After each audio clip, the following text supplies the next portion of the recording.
আসসালামু আলাইকুম, সবাইকে রমজান মোবারক। তারাবি ৮, ১১ নাকি ২০ রাকাত, এই বিষয়টি আজও আমাদের দেশে অমীমাংসিত রয়ে গেছে। আজকে এটার সঠিক একটা সুরাহা দেওয়ার চেষ্টা করব ইনশাল্লাহ। আশা করি ভিডিও জুড়ে সঙ্গেই থাকবেন।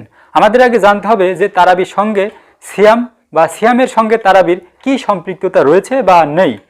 দেখুন, রোজা আমাদের প্রতি ফরজ করা হয়েছে, এটা আমরা সকলেই কিন্তু জানি।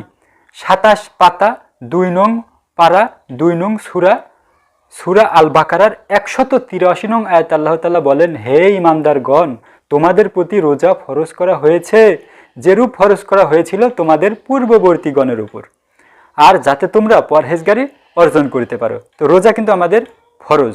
তো আমাদের জানতে হবে যে তারাবির সাথে রোজার কি সম্পৃক্ততা রয়েছে বা নেই। রোজা ভঙ্গের কারণগুলো দেখতে হবে, রোজা কবুল না হওয়ার কারণগুলো দেখতে হবে। তো দেখুন, রোজা ভঙ্গের কারণের মধ্যে এই তারাবির সালাত আদায় করার কথা কিন্তু উল্লেখ নেই যে তারাবির সালাত আদায় করতেই হবে। তারপরে আসবো আমরা ৮, ১১ নাকি ২০ রাকাত। এই কেউ যদি তারাবির সালাত আদায় না করে, সে ৮ রাকাত করুক, ১১ করুক, আর ২০ করুক, আর নাই বা করুক, তার রোজা হবে কি না? হ্যাঁ, অবশ্যই কিন্তু হবে, কারণ রোজা ভঙ্গের কারণের মধ্যে কিন্তু এই তারাবির কথা উল্লেখ নেই। রোজা হালকা হয়ে যাওয়ার কারণের মধ্যেও কিন্তু এই তারাবির কথা উল্লেখ নেই। রোজা কবুল না হওয়ার কারণের মধ্যেও কিন্তু এই তারাবির কথা উল্লেখ নেই। এখন বলি, তারাবি ৮, ১১ নাকি ২০ রাকাত। আসলে এই কথাটা জোরপূর্বক বলা যাবে না। কেন বলা যাবে না? কারণ এইটার নাম হচ্ছে ধর্ম নিয়ে বাড়াবাড়ি। নবীজি বলেছেন যে তোমরা ধর্ম নিয়ে বাড়াবাড়ি করো না। এইটার নামই কিন্তু ভাই ধর্ম নিয়ে বাড়াবাড়ি। মুসলমান পরস্পর ভাই ভাই, ভাই ভাইয়ের ভ্রাতৃত্ব বন্ধন অটুট রাখা এইটা ফরজ, কার্য করা ফরজ না। এই তারাবি ৮, ১১ নাকি ২০ রাকাত, এইটা নিয়ে যারা কার্য করেন তাদের রোজা তো না হওয়ার সম্ভাবনাই রয়েছে। এইটা নিয়ে কার্য করা কোনোভাবেই যাবে না। কেন যাবে না? এইটা হত্যাকাণ্ডের চাইতেও গুরুতর অপরাধ। ২৯ পাতা ২ পারা ২ নং সূরা আল বাকারার ১৯১ নম্বর আয়াতে আল্লাহ তাআলা বলেন, ফিতনা ফাসাদ বা দাঙ্গা হাঙ্গামা সৃষ্টি করা হত্যাকাণ্ডের চাইতেও কঠিন অপরাধ। অন্যান্য অনুবাদে এসেছে গুরুতর অপরাধ, জঘন্য অপরাধ।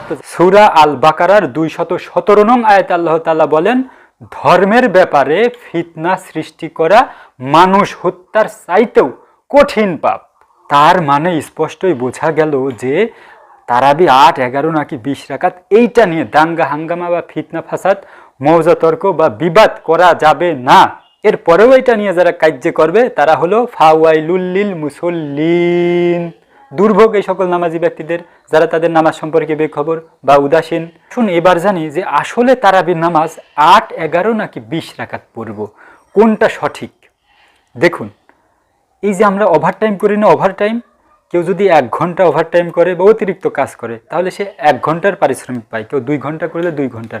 যে যত বেশি পরিশ্রম করে সে তত বেশি পারিশ্রমিক পায়, যে করে না ওভারটাইম সে পায় না, তাই না? তো যে ব্যক্তি ৮ রাকাত পড়বে সে ৮ রাকাতের সওয়াব পাবে, যে ১১ রাকাত পড়বে সে ১১ রাকাতের সওয়াব পাবে, যে ২০ রাকাত নামাজ পড়বে সে ২০ রাকাতের সওয়াব পাবে, যে পড়বে না সে পাবে না। এই হইল মাসালা।